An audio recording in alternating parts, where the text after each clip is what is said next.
Welcome to the Kenney Show. Hey, you guys, welcome to the Kenney Show. So today's gonna be kind of a fun topic to talk about. I'm like getting excited. I'm kind of geeking out on this episode, and I'm gonna tell you why. So I'm gonna call this sucker "Stop Apologizing for Crying." Oh, stop apologizing for crying.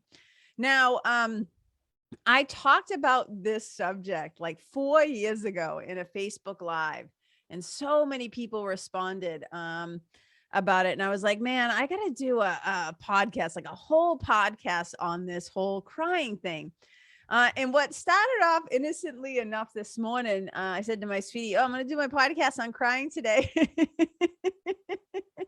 I was crying yesterday. I cry all the time, but we'll get into that. I said, I'm going to do a thing. And I was like, oh, I'm going to go upstairs and I'm going to bang this sucker out. And what's happened is it's actually turned into a much longer process because I wanted to throw in a little science and I wanted to look up something that I said. And this episode was also, there's going to be a special section on a question that was sent to me before I had already planned to do this episode. And then somebody reached out to me with a question about crying. And I said, ooh, I'm like spiritual team on the job because I'm actually doing a podcast about this. So I'm going to come at this like from a trifold perspective. I'm going to tell a few stories, of course. I always love to tell you guys a good story. And then we're going to I'm going to weave in and out of this. So I made sure to write a bunch of shit down because I'm like, ooh, I'm going to be all over the place, but hopefully in a structured way that you can follow. But I just want to make sure that I don't forget some of the things that I wanted to say because it's wicked important. So, as you know, if you are a loyal listener of the Kenney Show, you know that how things work here is I'm never telling you what to think. This whole podcast, right? It's about spirituality. It's about storytelling. It's about you. I always say it's not about me telling you what to think, but it is an invitation for you to think for yourself. So I just share, I tell some stories, I offer some spiritual perspective, and then you can take it and do with it whatever you want to do it. Keep it, toss it, fucking love it, hate it, whatever. It's up to you. It's a free country, right? So do whatever you want to do. But I think kind of the three placeholders are going to be this concept of crying in public, crying in private, and then crying on the internet. I'm already cracking myself up. Ooh. All right, here we go. I'm going to try not to be a wicked big weirdo. I think I might have already lost that battle, but okay. So here's the thing. So I always kind of like to come at things. I always say I like to take the kaleidoscope perspective. So I think that, so often in the world, we're really big into there's the truth with a capital T. Truth with a capital T is like a thing that is eternal, changeless, it is the truth. And then there's all these different perspectives from human beings walking around saying, well, I'm just speaking my truth. And really what they mean is they're like, I'm just telling you my perspective, right? This is how I saw it. This is how I experienced it. And we all know if you grew up in a family or whatever, that when you get around the table and share memories, what the older kid versus the middle kid or the youngest kid or the only child or whatever, how they perceive things, we're all coming through things at our own lens, right? Our own experience, our own identity, our own stories and meanings that we've assigned and interpretations. So my whole thing is I'm always trying to just offer something up, whether it's a subject, a topic, a story, where we look at it maybe from a little bit of a different perspective to look at things from a new POV, like a new point of view. So on the subject of crying, here's one of the things that I have found so fascinating about crying. So in the work that I do as a spiritual mentor and as a transformational retreat leader and stuff, and somebody who is a continuous learner, right? Lifelong student, I often am either at the front of the room leading retreats on stage, whatever the thing is, or I am at retreats where I'm in a room with a shit ton of people. And it could be anything from small groups of 12 or whatever, all the way up to groups of I've been in rooms where there's been 700 people, but let's just keep it easy. We'll say if it's a small group and between 12 to 125 people. Now, inevitably, when you're doing transformational work or work where you're trying to expand your consciousness or grow or heal or whatever, and you're in a group of people, inevitably there's going to be a time to share. And as soon as there's going to be sharing at the kind of events and retreats and stuff like that, workshops, where there is transformational work going on, I just guarantee you there's going to be some tears. And so like when the mic gets passed around or somebody gets a chance to quote unquote share their experience or like what came up for them when they were in the breakout room, or like when they were potting it up with somebody, or that journaling exercise, or like whatever. So when the mic gets passed around and different people have a chance to talk, I would just say, just accept whenever you're doing this work, at some point, there will be fucking crying. Like at some point, there will be tears. Just don't fight it. Like just accept it. It kind of comes with the territory, because what's happening is so often you're bumping up against yourself. Some people call it peeling back layers. Some people are like, bringing up stuff in the past that maybe was traumatic for them, or they're realizing something, or you're letting go of old beliefs, or you're telling new stories, or you're diving into your old stories, and whatever it is. But a lot of emotions are going to come up. And one of the things that I realized, because I've done it myself a gazillion times. But one of the things I realized is that the mic gets passed around, people get on the mic, they start to talk about things, and emotions start to bubble up, and eventually there's like tears. And the one thing that I have seen time and time and time again, and you can double amen hands me if you have witnessed this yourself or have done this yourself, but inevitably when somebody starts to cry in public, almost always there's a moment where they say, I'm sorry. I'm sorry. Now, you see this when people are being interviewed on TV, you see it in documentaries, you see it all the time, where there's like somebody is bearing witness to another person publicly, whether it's being recorded or not. And when a person bubbles up with emotion and tears happen, and they always say, I'm so sorry. And it's like, I always think to myself, what are they sorry about? Like, what are we sorry about? Like, and who the fuck are we apologizing to? Like, what is this thing about? It's like we become embarrassed for our tears. We become embarrassed by our tears. And I remember writing this thought down. I'm just going to read this direct. These are my words. I said, it's like we're a little embarrassed about our tears. Like we feel like we have to apologize. Like, I'm so sorry that I'm fucking inconveniencing you with being a human being and having emotions, right? And it's like, why do we feel so bad about it? It's not like we're imposing on anybody. It's just a sign that we are moved, or that we are moving emotion and feeling in our body. Okay. And it's like, and for me personally, I love being moved by something. And whether it's a piece of music I'm listening to, or something I'm reading, or a movie I'm watching, or a video that I see where somebody's rescuing an animal, or there's an act of kindness, or like whatever. And of course, there can be tears that come up for a variety of reasons. And we're going to get into that when we talk about the science of tears in a minute, or in a little bit. But it's like, all we're doing is that these emotions are bubbling up. We have a chemical experience that's happening in our body. We start to cry. And then inevitably people will like just be like, I need a minute, or they cover their face, or they go like this. I'm just holding my hand out like to the camera, like, no, like, because whether we've been ingrained, and especially as New Englanders, especially as massholes, right? Whether we've been ingrained that crying in our culture is seen as a weakness, or whatever the thing is. And I guess this is just a little love letter from my heart to yours, to just say, can we just stop apologizing for crying? Can we just stop apologizing for our tears?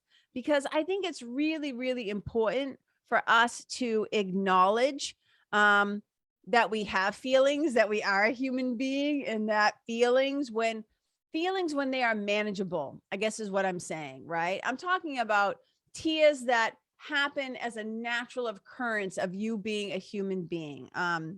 Because there are happy tears, there are sad tears, there are tears that happen when like you've been moved by some sort of art or something that you've seen or whatever. And the reality of it is that like, I cry every single day at some point at something.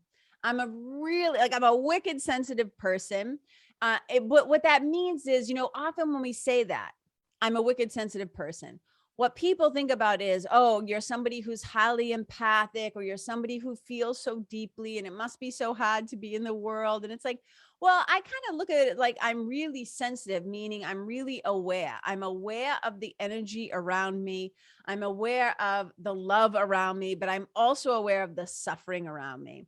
And sometimes in our culture, we can see that as, oh, she's so fucking sensitive, right? Like it's a bad trait. I think it can be a superpower if we know how to manage it, right? If we don't become completely overwhelmed all the time by all the frequencies and vibrations of other people's emotions, because a lot of people don't know how to control their emotions. A lot of people are just kind of like bleeding out or leaking out their stuff like all over the place. And we'll get to that. And that's why for wicked, highly sensitive people, it can be difficult to be in large crowds of people who are not self-managers, who have no like spiritual or emotional, let's call it stability. Okay.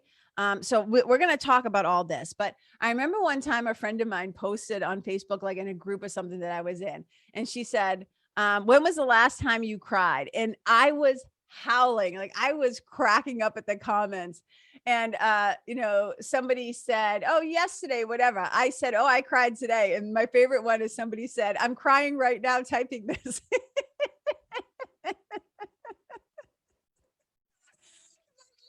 The image in my head. I just thought it was the funniest shit. Oh, so here's the thing, sometimes I cry because people are fucking mean, people are mean, and they're mean to each other, and they're mean to animals, and they're brutal to the earth and to the universe and to the environment. And it gets captured a lot. People walk around with recording devices in their pants nowadays. So, it gets shared a lot on the internet. And so I try to be mindful about like kind of what I let into my sphere of influence, what I kind of let into my energetic field, because I can become like easily, I don't want to say overwhelmed, but I feel very big feelings. Let me put it that way. And so I try to be mindful. And so even though I've been vegan for over 20 years and I'm an animal rights advocate, I'm a supporter of, animal rescue. And I love, love, love, love, love that work. But I try not to allow like video content of animal cruelty or whatever come into my feed anymore, because I already know it exists. I already know it's out there. And I make personal choices every day to combat that, to choose something opposite, to choose compassionate eating, a compassionate lifestyle instead. So, but I get the images of cruelty really of any kind. Cruelty of any kind, but let's just say in this case, animal cruelty, it can be hard for me to like get it out of my head. So I try to like really be mindful. Now, here's the funny thing about tears in me. I didn't always cry. When I was a kid, even though I was a wicked sensitive kid, I also had a stepfather growing up who lived with us from around the time that I was like 2.5, maybe two and a half, 3 years old, to the time I was 12. And my stepfather, who I considered my dad, did not allow a lot of room for weakness. So I didn't do a ton of crying as a kid, because I really, really wanted him to love me. And I knew that he appreciated my toughness. I knew that he appreciated that I was a tomboy and that I could take a punch and that I was like a tough little kid, And so I didn't cry a lot as a kid because I was trying not to cry. It's not that I didn't want to cry. It's not that I didn't have a lot of emotions. It's that and it's kind of sad, it's really sad when I look back and I think, oh my God, that poor kid, she was just really trying to get her dad, her quote unquote dad, to like love her. And it was so bad, you guys. And I talk about this in my memoir. I wrote, obviously I have a whole book about this experience and other things, of course, throughout my life. But one of the moments, and I'll just touch on it briefly, is that, when my dad was telling us that my mother had been killed, I was taking my cues. I was always kind of taking my cues from him. And he was not crying as he told us. And so even though my sister just like, oh my God, it was so awful in the most brutal way. She just broke down, and like, it was a huge emotional release. And it was like, obviously so normal. It was normal. Her response was actually normal. My response, not normal, which is I didn't cry. when he first told me, because I'm looking at him and I'm taking my cues from him and he's being tough and strong or whatever. Maybe he was in shock, whatever the thing was, but my cue was, oh, we're not crying right now. And I was really proud of the fact of that. Like, later that night, it's a whole story. You can read about it, but I think about that and I was just like, oh my God, I didn't even cry. And I was trying so hard to be so tough, even though my world had been like just blown into a million pieces. Like life was never the same again. And so what I called that was, I call it suck it up and stuff it down. So that's what I did a lot as a Lawrence kid, right? Is I sucked it up and I stuffed it down. So I pushed down my emotions and I put my dukes up, and that was my way of doing it. And they called this actually repressive coping. And repressive coping is not good for your health. So stuffing your tears, not feeling your feelings, trying to be tough, trying to be like whatever, because in some families you weren't allowed to show emotions. In some families you weren't, I'm just saying this might be your family, somebody else's family, whatever. I'm just saying in a lot of families out there, and I know because I've been doing this work for a wicked long time and I've had plenty of clients from all different kinds of backgrounds and society and class and money and all of it, right? And this repressive coping where we just try to like shove it down, shove it down, shove it down. The one thing that I can say that we know to be true in science and in the body is that it is really bad for your health. P.S. Right? So when you feel the need to cry, and I understand situationally, right?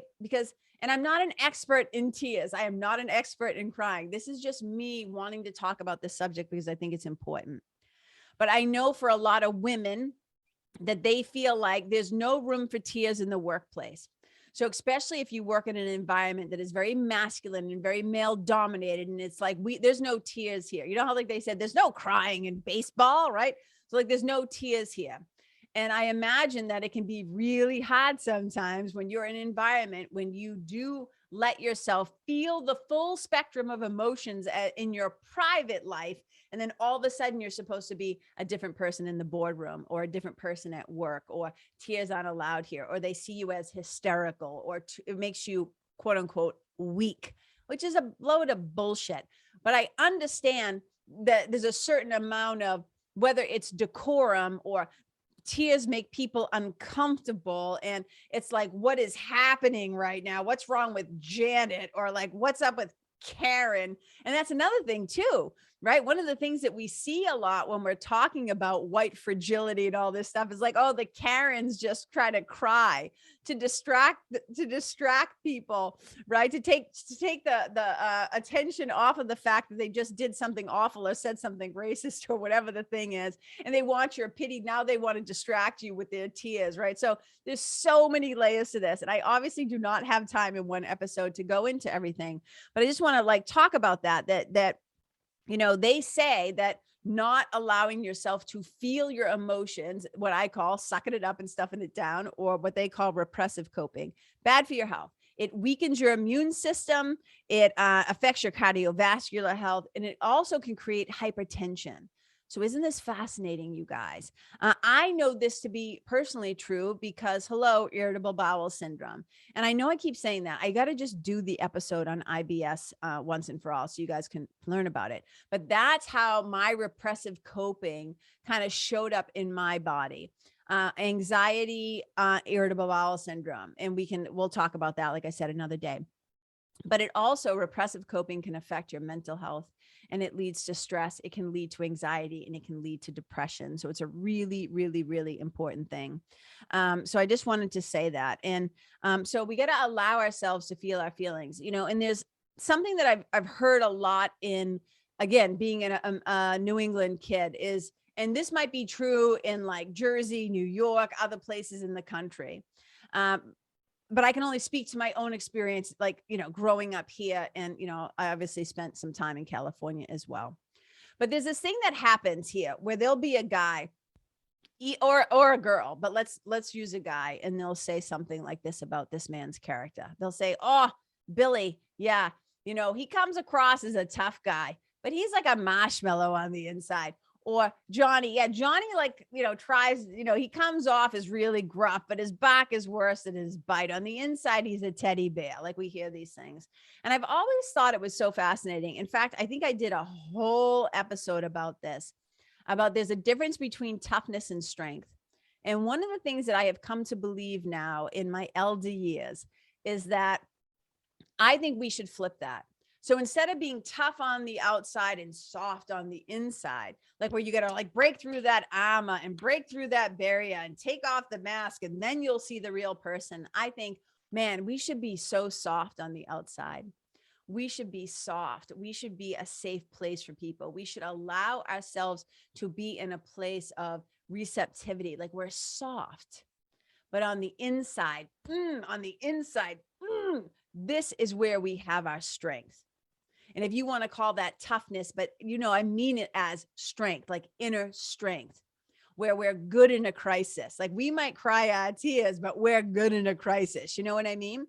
I call this hardiness. Some people call it resilience. Some people call it grit. Some people, there's 1,000 ways to like call this thing, whatever you call it. But I think I call it hardiness, where we can be soft and approachable and loving and kind and compassionate on the outside, but man, are we sturdy on the inside. So I think we should flip that. And I think that this confusion about tears making you weak, one thing that those of us who know in the field of work that I'm in the spiritual world or the healing realm or whatever you want to, I'm not saying I'm a healer to other, I'm just saying, in this realm of self-healing work or whatever, here's what we know to be true, that your vulnerability is your strength. Your strength lies in your vulnerability. Because if you cannot feel your feelings and you're repressing them or whatever, because you feel like they're not acceptable, or that you have guilt and shame around the fact that you have deep feelings. I always say, I'm not saying you're a weak person, but to me, not being able to stand and own that you're a full spectrum of a human being with different emotions, to me, that's actually a weakness, right? I'm not saying you're weak as a person, but that is actually a weakness. And it's like your kryptonite, right? And so I'm like, why not have our strength be that we can allow ourselves to feel? Because it's through our feelings that we connect. When you think about this, how did babies first get their parents' attention? What is one of the ways that they get their needs met, or they connect, or that they bond? Is they cry. That's how they create attachment, but healthy attachment, right? They cry, somebody safe comes and picks them up or changes their diaper or gives them food or breastfeeds them or burps them or whatever it is. And they get their need met. Attachment is created. They create safety and they regulate their nervous system. Where it can get out of balance, I think, later in life is in the classic story of the boy who cried wolf, right? He cried wolf just to get attention. He cried wolf, but it wasn't a real thing. And then people stopped trusting him. Then he didn't get his needs met. And then when it really mattered, nobody showed up. So I'm not talking about using tears in a manipulative way. And we're going to get to that in a minute. Okay. So we just talked about like crying in public, like meaning like when you're in a big group of people, why do we always feel the need to apologize? And here's my other question. How come you never hear the interviewer or the camera person say, it's okay? How come? I watch things all the time and I'm like, they'll be like, I'm sorry, I apologize. I just need a minute or whatever. And they might take the camera away and they cut to a different scene or whatever, but you never hear another person just kind of acknowledge it and bear witness to it and say, it's okay, sweetheart. It's all right. It's human. This is a difficult topic. You know what I mean? Like, it would just be nice. And I understand maybe it's for creative purposes or whatever. But for me, it's like, it would just be nice if somebody could just acknowledge it and say, it's totally human and it's totally freaking normal that you would be crying right now. All right. Here's the thing I wanted to say too. So we covered, we're crying in public and now crying in private. I hope you guys let yourself have a good cry sometimes. When emotions come up, you're in the privacy of your own home, just like let yourself cry, because we know scientifically that it can be really, really, really helpful for you. And this is where the science comes in. And this is what I want to talk about too. So one of the things that I always say about crying, let me just say it like this. I always say, feel your feelings. So an emotion, so a thought comes into your mind, right? Or there's a picture that you're seeing, a movie that you're watching. There's something that is happening on the level of thought that you're taking in. You have a thought, you have a big feeling, and the emotion arises, right? Or the nervous system smells something, sees something, it triggers something, a memory, whatever, right? So the tears come up. So we want to allow ourselves to feel the feeling. And I always say, feel the feeling. That, you know, everybody's heard this before, pretty much, I assume, right? Maybe I shouldn't assume. Maybe most of you have heard this before, right? In order to heal it, you got to feel it, right? Feel it to heal it. And I'm like, okay, so we can feel, in order to heal, we need to feel. And I always say, just don't make it a wicked big deal. This is the part of like emotional regulation, of knowing I can allow this feeling to move through me because it's going to help heal me. It's going to help me to purge, to release. And we're going to talk about that in a second. But allow ourselves to feel our feelings. And what I always say is, but don't build altars to your suffering. Now, clearly, let's be smart about this. I'm not saying that, you know, somebody dies that you shouldn't have time to grieve and like hurry up and feel your feelings. I'm not talking about that, right? I'm not an asshole. It's like, we have got grief. Grief is a different monster. It takes some time. I'm just saying, when a feeling comes up, let yourself fully feel it. And again, it might be like, you know, might not be safe where you are to cry, right? Like I said, in some families, you're not allowed to cry. In fact, growing up, one of the things we'd often hear is, come here, I'll give you something to fucking cry about. Mm-hmm. How do you think that, right? Who here, double amen hands, if somebody in your family said those words to you, I'll give you something to cry about. So what did that tell you? Your feelings were not welcomed. Know what I'm saying? So now as adults, because we are self-governing, right? We can allow ourselves to feel our feelings. And I always say, but don't build altars to your suffering that you can worship at. So don't use your tears manipulatively. Don't go into high theatrics and drama. Just have the natural organic feeling, let it wash through you. And then when you catch your breath and come back to the moment, maybe you need to cry for 3 minutes. Maybe you need to cry for an hour. I don't know. It's not for me to say or for me to judge. This is between you and your source, you and your inner teacher, Holy Spirit, God, spiritual team, whatever you work with and call it, right? But it's that chemical reaction, allow yourself to have it. But if you find yourself getting lost in your tears every single day, right? Maybe there's some sort of imbalance chemically going on. I'm not talking about that. I'm talking about just when you need to cry or when you start to cry because something moves you. And sometimes it might be happy tears. Like I said, I cry. I always, it's so interesting to me when I meet people and they think of me as being like so tough. They're like, yeah, she's tough. And I'm like, oh my God, do you know me? Do you know how often I cry? I cry every single day. I am a strong person. And yes, I can understand the concept of like why, like I'm tough, but I'm not really tough like that anymore. That was all a good act back in the day, but I am strong and I do have strong opinions, right? Okay. So feel your feelings because they're part of our humanity.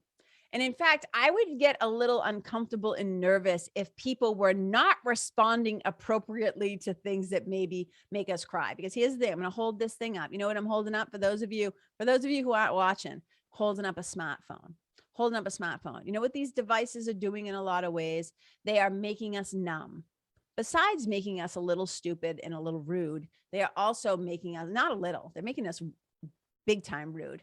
Or let me say this, I shouldn't say anything is making us rude, right? We're not being in high consciousness a lot of times when we're on these devices. So people behave. That's the more correct way to say it. That's a better way to say it.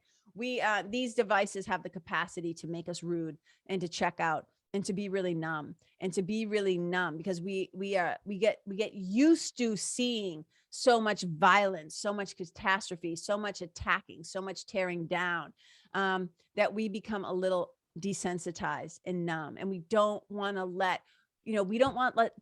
we don't want the machines to turn us into machines. We are not machines. That's all I'm going to say about that, because I could do a whole thing. So don't become numb to your own feelings and suffering or other people's. Okay. That's what I want to say about that. It's really important. Feel your feelings, let it move through you. And then, because what's happening is that tears can be helpful to us. So here's a little more of the science piece. So Apparently, right, there's 3 different kinds of tears. Who knew, right? So there's what they call reflex tears and continuous tears. Reflex tears and continuous tears. And that's the first category of tears. And those are wicked important because you ever just like walk into a place and there's a lot of smoke and your eyes start to water, or sometimes if you're putting in your contacts or some dust or something gets in your eye and your eyes water. Okay, so those are reflex tears. And if your eyes continue to water, those are continuous tears. And they're really good at protecting us from unwanted debris getting in our eye. And they're also good for like clearing out dust and shit like that. And the content of them is mostly like 98% water, I learned today. How cool is that? And those kind of tears help protect our eyes from infections. That's really fascinating. But it's that third category of tears that I'm talking about today. And those are the emotional tears. Okay, so emotional tears, you know what they do, you guys? How cool is this? How cool is this? They flush out stress hormones and other toxins from our systems. They flush out stress hormones, emotional tears. And I think somebody said that emotional tears are more saline, like they have more salt in them. And I don't know if that's 100% true. I'm almost positive somebody taught me that at some point. So emotional tears, which flush out stress hormones and other toxins from our system, and they potentially offer the best health benefits. So listen to this. Researchers, and this is like, I think from a Harvard Pilgrim or a Harvard Health study, researchers have established that crying releases oxytocin and endogenous opioids, also known as endorphins. So emotional tears release oxytocin and good feeling endorphins afterwards. And these feel-good chemicals, I'm quoting now, these feel-good chemicals help ease both physical and emotional pain. How cool is that? Your tears, when you allow yourself to have them, right? Not be wrecked by them, ruined by them, can't get off the floor for 5 days. I'm not talking about that. And I'm not making any kind of commentary or judgment on that. I'm just saying, when you have yourself a good cry, that's what I'm talking about. These feel-good chemicals release and ease physical and emotional pain. I think this is fantastic. And if you've ever watched a movie where you just bawled your eyes out, right? There's certain movies or certain films where people will be like, oh, I just need a good cry, so I'm going to go watch so-and-so movie, or like whatever it might be for them. And then here's another fascinating fact that I found out. They said, they did in this study, they said American women cry 3.5 times a month, and American men 1.9 times a month. And I just thought, this is fascinating information. I cry every day, so I don't know about the 3.5. Mine is more like 30 times a month. But like I said, small. Like it's like, you know, like a moment. I'll watch a video, I start to cry. I'm like, oh my God, sweetie, look at this. And I'm back. You know what I'm saying? So I let myself feel my feelings because I no longer suck it up and stuff it down. I don't do that to myself. I don't abandon myself anymore. I'm not going to do that anymore. Okay. So I hope that some of this is interesting to you and that you are finding it fascinating like I did, because I was like, holy Jesus. So, all right, we covered crying in public, crying in private. Now here's crying on the internet. Oh boy. Okay. So a friend of mine reached out to me and she said, I saw something posted on the internet, and when I saw it, I thought to myself, what would KK say about this? What would Karen have to say about this? Which just made me crack up laughing because I probably do have some thoughts about it. You know, it's very rare that once in a while, like something will come to me. And well, I shouldn't say it's very rare. It would depend on the topic. There's a lot of topics that if people came to me, I would say, I do not know enough to make any kind of intelligent commentary or opinion or whatever on this. I do skip, next, don't know, right? But this, I definitely have something to say. So apparently there was a post by somebody who I don't know, and it just said this: unpopular opinion.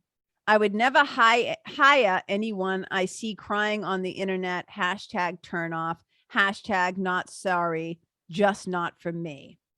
I would never hire anybody I see crying on the internet. Okay. So I'm going to come at this from a couple of different ways. So here's my whole thing about tears in the arts in writing, online, like whatever. So one of the things I always say so some of you may or may not know, I am a certified gateless writing instructor, right? I'm a writer, I'm a storyteller. I've been writing words and stories like my whole life. So one of the things that happens a lot is sometimes people will share work with me or share whatever with me.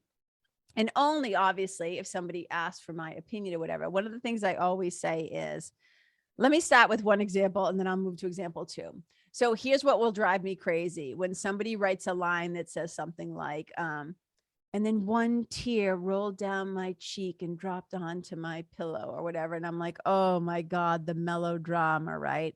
It feels just so forced and it feels so unoriginal. And it just feels like, what are we going for here or whatever? Now, look, that's just my personal opinion. Somebody else might be like, oh my God, that imagery of the one single tear rolling down the cheek. And we saw it. It can be effective. We saw it growing up. Those of us who grew up in the late 60s and the 70s, right? We saw it. Remember those ads about pollution? And they had the American Indian chief or the Indian chief with his beautiful feathers standing on the side of the road, and that one single tear went down his cheek, and it would just ruin me every time. It would just ruin me every time. Give a hoot, don't pollute, right? Remember that?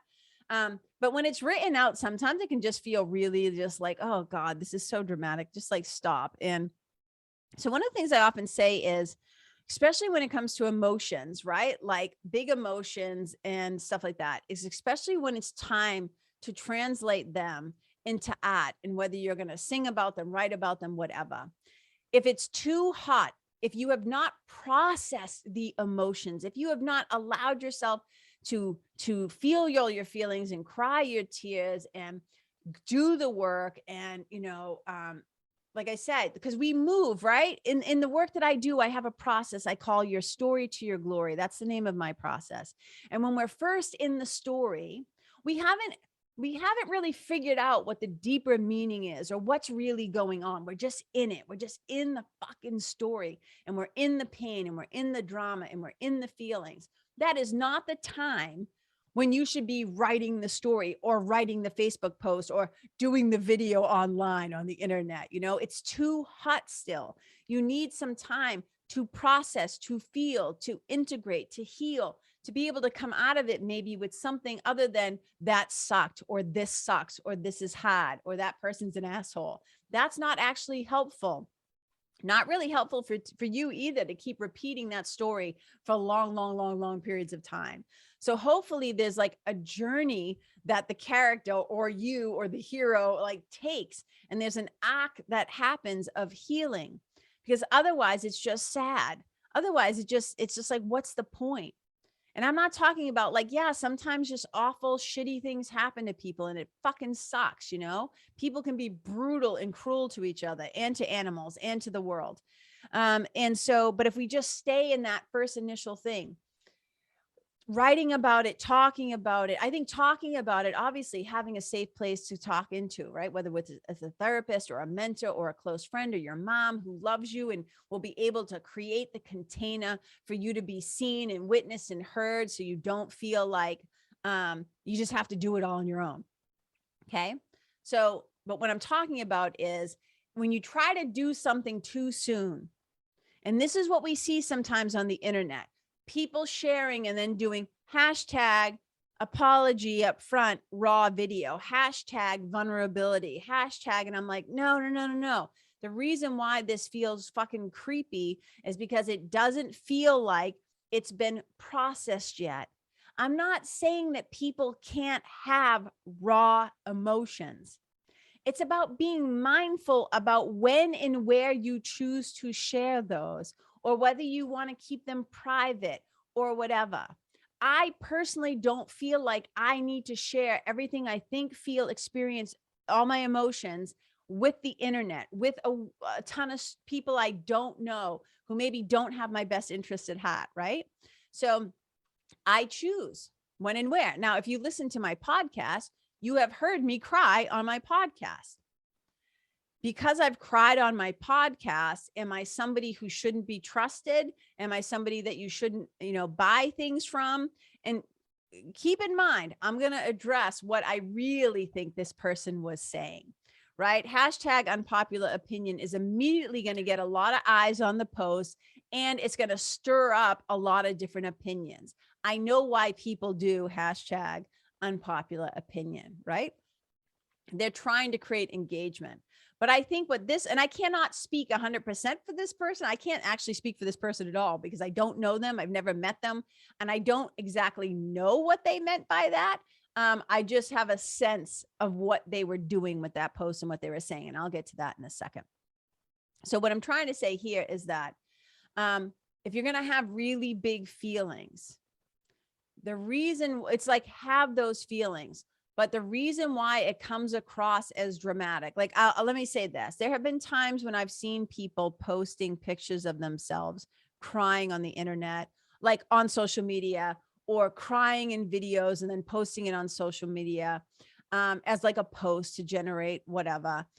Or I've even seen people take a picture of themselves crying and then doing an arrow pointing at the one single tear streaming down their face or circling it or whatever. And I just think like, oh my fucking God, I'm just being totally transparent with you guys.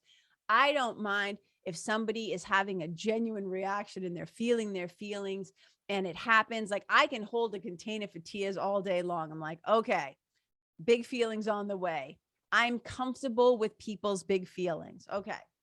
However, when it feels manipulative, when it feels like you're going for theatrics and drama, when it feels like you're just trying to get attention, because I'm going to show you my thought process when I see this. Now, I'm not talking about like I have a picture of me crying. Okay.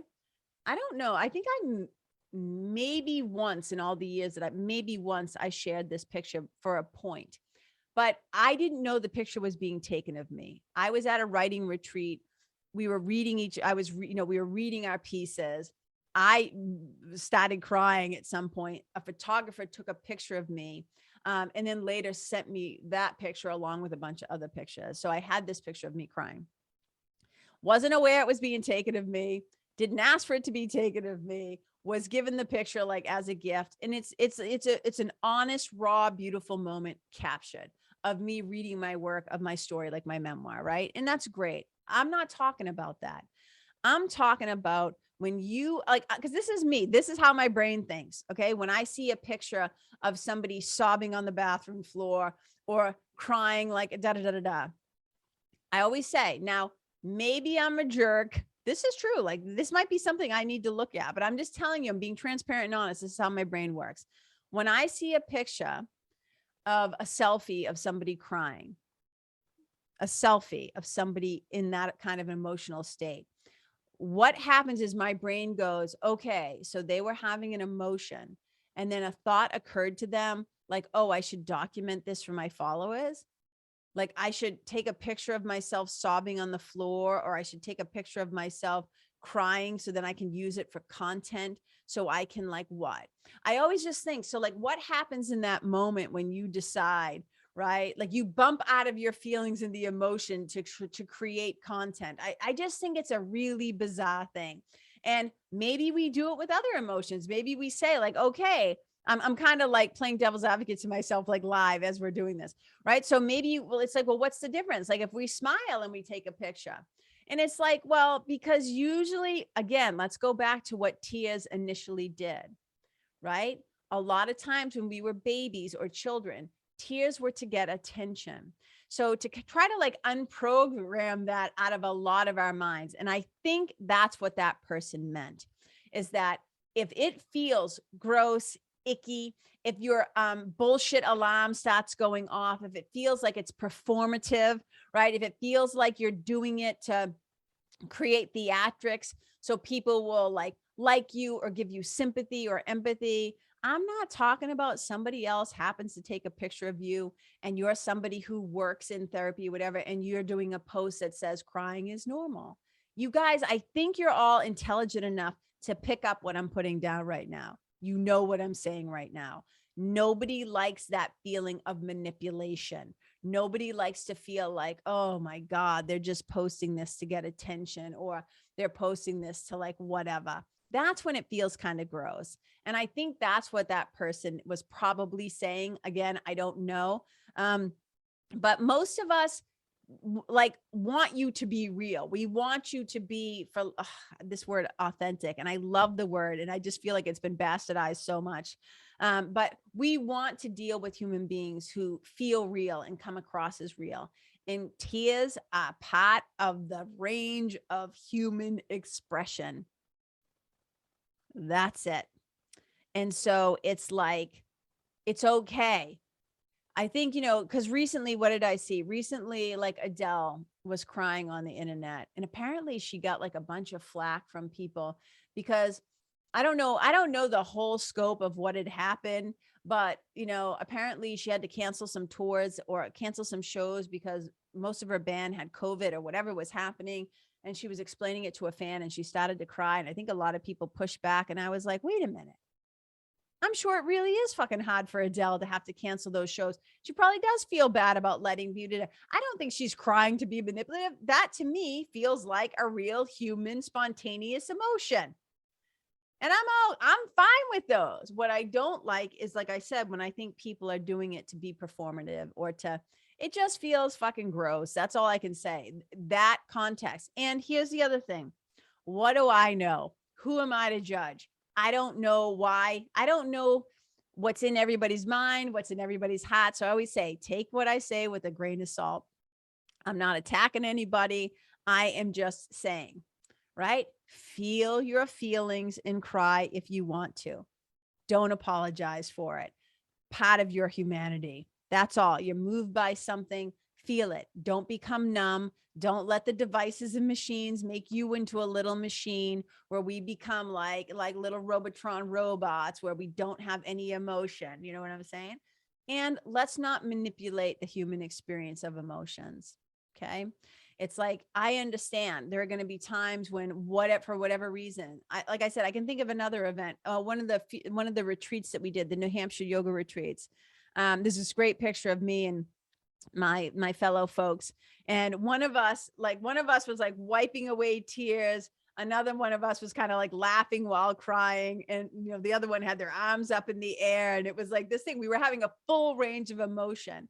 But one of the things that has been really important for me in my own healing journey is to stop sucking it up and stuffing it down, to doing that, repressive coping, as they call it, right? The repressive coping, that doesn't help anybody. But also don't whore out your trauma. You know what I'm saying? Don't whore out your trauma either. Sometimes some things are meant to be processed in private. And then eventually you get to decide, because everybody gets to decide for themselves if it's meant for public consumption. For me, a lot of things aren't meant for everybody to see. I don't have shame around crying. Like I said, watch my podcast. You will see me cry all the time. But I'm also not trying to be manipulative or to try to deflect or get whatever. I just think that it's like, come on, we can be better. We can be better and we can do better. But mostly I am waiting for the day when I see a show where a person says, I'm so sorry, because they start to cry. And the person on the other end says, it's okay. Can we normalize it a little bit? Can we just normalize crying a little bit? That would be fantastic. And especially it's helpful in healing to my youngest self to know that I did, because that did a lot of damage. It did a lot of damage. And thank God I have a wicked good sense of humor. Now I allow myself to feelings to move through me. And I want you to do the same. It's one of the ways that you can love yourself, right? Is you can allow yourself to kind of stand in your feelings, feel them fully, let yourself be seen, let yourself be soft on the outside, and then be hardy, be strong, stand in your divine knowing of your true self, which is beyond the body and beyond the big emotions and all that. But while we're here in the experience, right? The emotions are one of the ways. It's like what the body's really good for is it's a communication device. It's a communication device. And our emotions are helping us to communicate. And imagine a world in art, right? Whether it's dance or music or painting or song, if it was devoid of emotion. Like I said, it would just be grayscale. There would be no color. There would be no range. There would be no feeling. And what we know, especially about like the subconscious, if we want to change, ourselves, we have to go into the subconscious, and the subconscious is the realm of feeling. So we know it's part of the human experience, and it's a powerful part of the human experience. But just let's use it as a force for good when it happens, and not use it to make it like wicked icky. So let's answer the question. Do I trust people who cry on the internet? My answer is it depends. It depends the context. It depends what my intuition, what my gut instinct, what my inner teacher, what Holy Spirit, like how I interpret it, how I feel it, what the frequency and the energy and the vibration of that thing is. And I don't know until I see it. And then when I see it, I can usually get a pretty good hit, like, oh yeah, this doesn't feel copacetic. Or, oh, it just hits me and I'm moved by it because I know it was genuine. And I know it wasn't meant to do anything other than to share or express and create connection. So you guys, that's what I got for you today. Remember, there's 3 different kinds of tears. Remember that tears can really help us to release emotional pain, and then physical pain and stress. It can be really good. Whether you're crying in public, whether you're crying in private, and I mean, situationally, I imagine you could be crying on the internet, whether you're on a show, a podcast, whatever, what you're in film, like whatever the thing is. But don't let your tears become a tool for manipulation. That's all I'm going to say. We've all seen a little kid who's getting in trouble, and then they start to cry to deflect their parents to not get in trouble for like the little bastard thing that they did. There's an adult version of that, I guess, is what I'm trying to say. All right, you guys, I love you. I celebrate you. I appreciate you. Here's a little teaser. You guys. I actually cried on the internet this past week. I was involved in a week-long training. I'm in a really cool training. I'll tell you guys about it maybe in a couple of weeks once I complete my certification. But I'm involved in a really powerful subconscious reprogramming, healing modality. Like I'm just fucking jazzed. That's what I'm going to say. But during one of those sessions, I started to cry, and it was so sweet. Like everybody in the comments was like, thank you so much for your vulnerability. Cause they could tell it was genuine. It was a spontaneous emotion that like it came up to the surface, and old me would have been like, oh, I'm so sorry. And I would have been embarrassed. And I just let myself cry, and I just wiped my tears as they came, and I continued to communicate, and I breathed, I did my breathing, and it was like, okay. And I let the emotion pass through me. I didn't let it, deregulate me or take me out at the knees or whatever. And again, I'm not saying that those big kind of crying episodes are bad. I'm just saying I'm now able to come back to center pretty quickly. I feel the feeling, and we're back. And it's not because I'm rushing it. It's not because whatever. It's just that I let myself feel it fully. And when you let yourself fully feel it, and then it's like, it moves through you. And I think that's healthy and healing. So I hope you allow that for yourself too. And I think we also need to do better around this whole thing about men shouldn't cry and boys shouldn't cry and all this fucking bullshit that we do. It's like, we're all human, we're all human, and we all have feelings, no matter what they've tried to program into you, and so those screwed up beliefs, and how they've tried to indoctrinate you into quote unquote real men don't cry, whatever that even means. So all my listeners, however you identify, just allow yourself to feel so that you can heal, and then the world can heal. Because as you take better care of your emotional well-being, which affects your physical well-being, which affects your mental well-being, which ultimately your spiritual well-being, your consciousness and your expansiveness, like, oh, so much better when we just stop fighting it. Okay. I love you guys. I can't wait to tell you more about what I'm up to. And also the last thing I want to say is I've become aware that I say a lot. And while I don't catch it often when I'm saying it, but if I listen back to something, I'm like, oh, I said that a bunch of times. So I'm going to try and catch myself so that I don't say it as often. I don't edit my podcast. So whatever happens, it just kind of stays in there. So I had to listen back to something I did the other day, and I was like, ooh, I said that a lot. So that's another thing I'm working on. I'm always working on removing the unnecessary. So what is necessary may speak. So here's the deal. The nest is the last thing I'm going to say. The nest is opening up in April. So if you dig this show, if you dig the content, if you like what we talk about, if you love learning about spiritual transformation, transforming from the inside out, becoming your most true self, returning to love, returning to that hardiness, that inner strength that I'm talking about, the nest could be for you. So get on the waiting list if it calls to your heart. KarenKenney.com/nest. All right, you guys, wherever you go, leave the people, the place, the animals, the environment, and yourself better than how you found it. Wherever you go, may you be a blessing. Bye.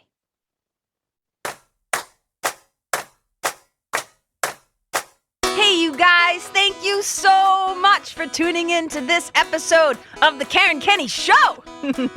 I super duper appreciate your time, friendship, and support.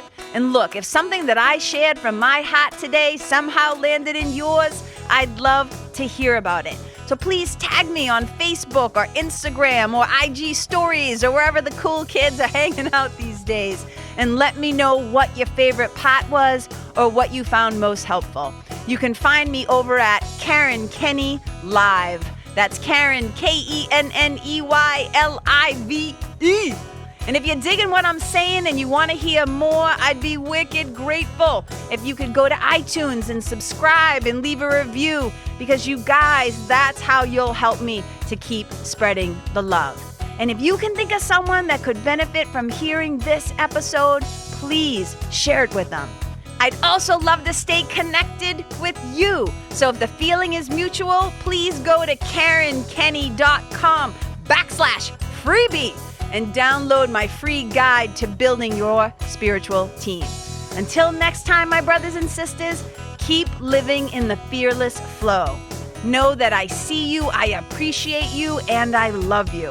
And wherever you go, may you be a blessing.